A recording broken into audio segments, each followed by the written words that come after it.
Now, the next thing that we're going to talk about is a permutation. And a permutation is arrangements or ordering. So order matters on these things. So a permutation, these are sequencers or orderings. So we are looking at arrangements. So order matters. That's a really, really super important thing that you need to know. But how it differs from a factorial is that we're no longer looking at ordering everything that we have. So I'm not going to take all 4 wires and attach them to the circuit board. I only want to attach 3 of the wires this time. So how many different ways or arrangements can I attach 4?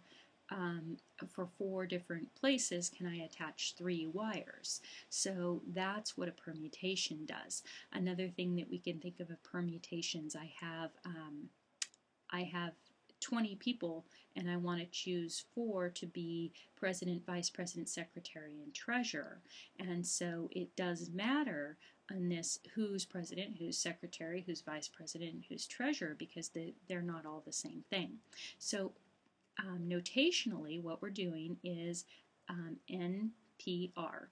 And some books will use an X for this instead of an R.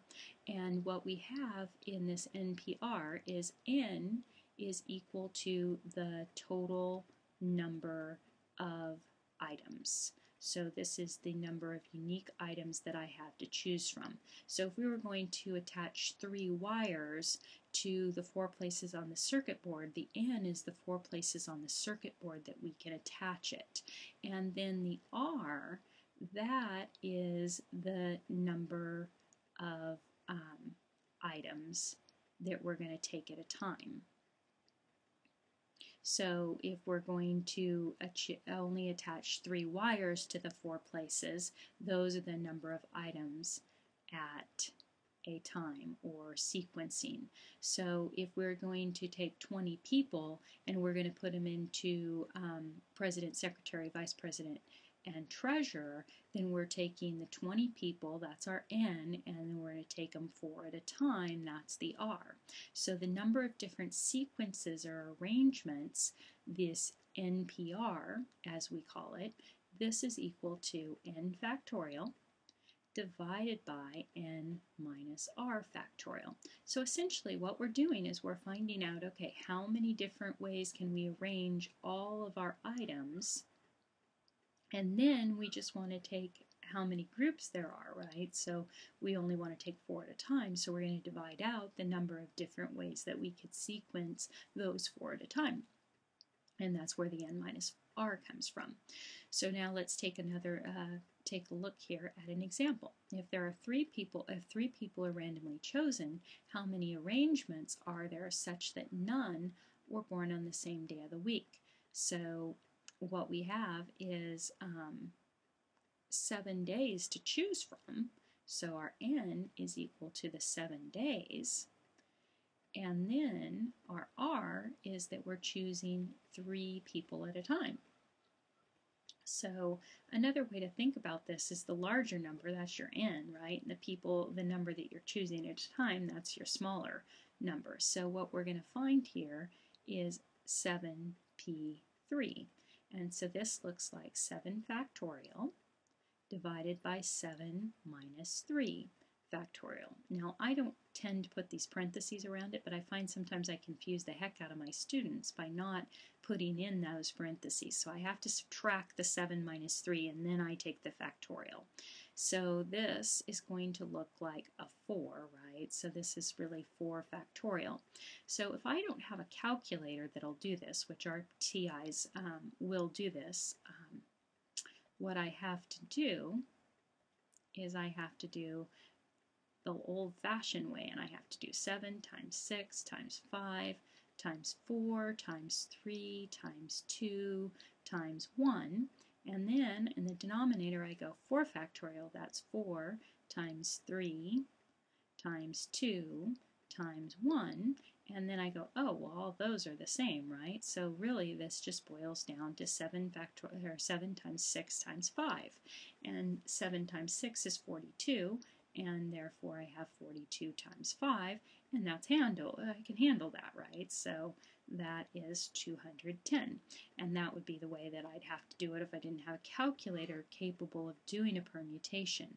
In our calculators, what we would do to do this would be 7, and then we would do our math menu, and then we would do our PRB menu.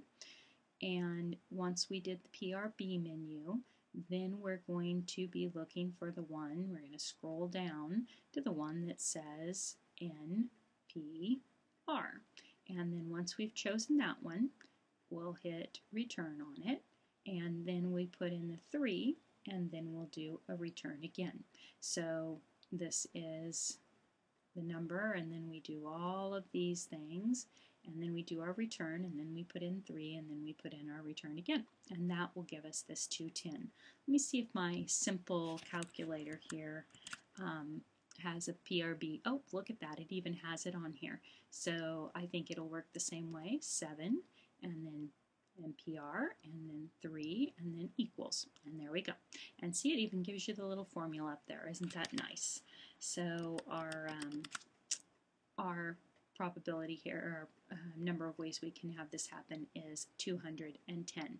Now let me show you another logistic way of looking at this.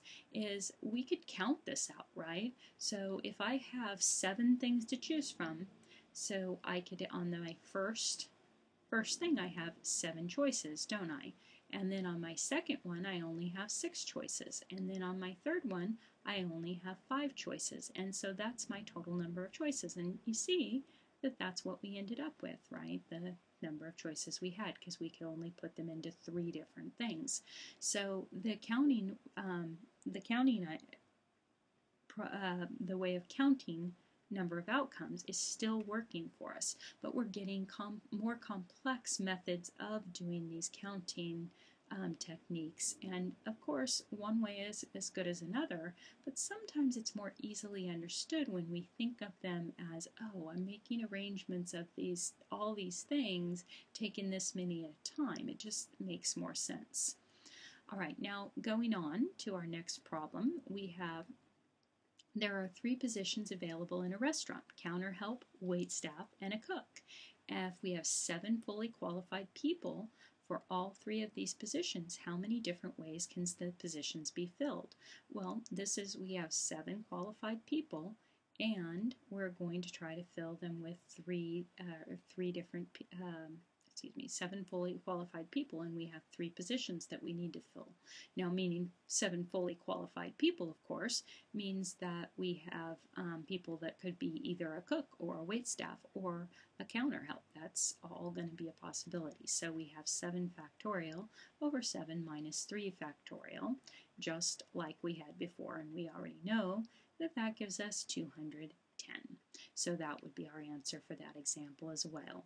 Now I'm going to let you guys try this next example all by yourselves. So at a local horse show, 27 equally qualified entrants sign up for the working cow horse competition. How many possible ways can the first, second, and third, fourth positions be awarded? So your job is to find out what the total number of things that we have to choose from and how many we're taking at a time. Why don't you pause your video and see if you can do this by yourself.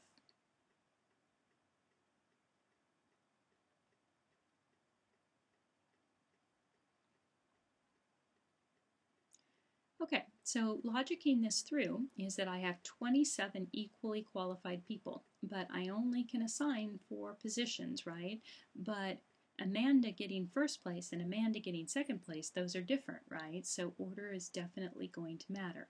So I'm going to have 27 choose the 4 placings. So this looks like 27 factorial over 27 minus 4 factorial. Now, of course, this one I probably really don't want to write out the good old-fashioned long way, But I could certainly think of it as how many ways could I choose for the first place winner? Well, 27, right? How many ways could I choose the second place winner? 26. How many ways could I choose the third place winner? 25. And the fourth place winner, then there would only be 24 choices, wouldn't there? And so that would be another way of looking at this, is that just the counting ideas. So let's go ahead and let our calculator calculate this for us. So I'm going to clear this out, and I have 27, and I'm going to permute that with 4 placings, and that's going to give me 421,200. So there's 421,200 ways that this could happen. First, second, third, and fourth could be awarded. I don't think I want to draw that out in a tree diagram. How about you? I think that'd be kind of crazy. All right, so I'm going to end this video here, and when we come back, we're going to do combinations.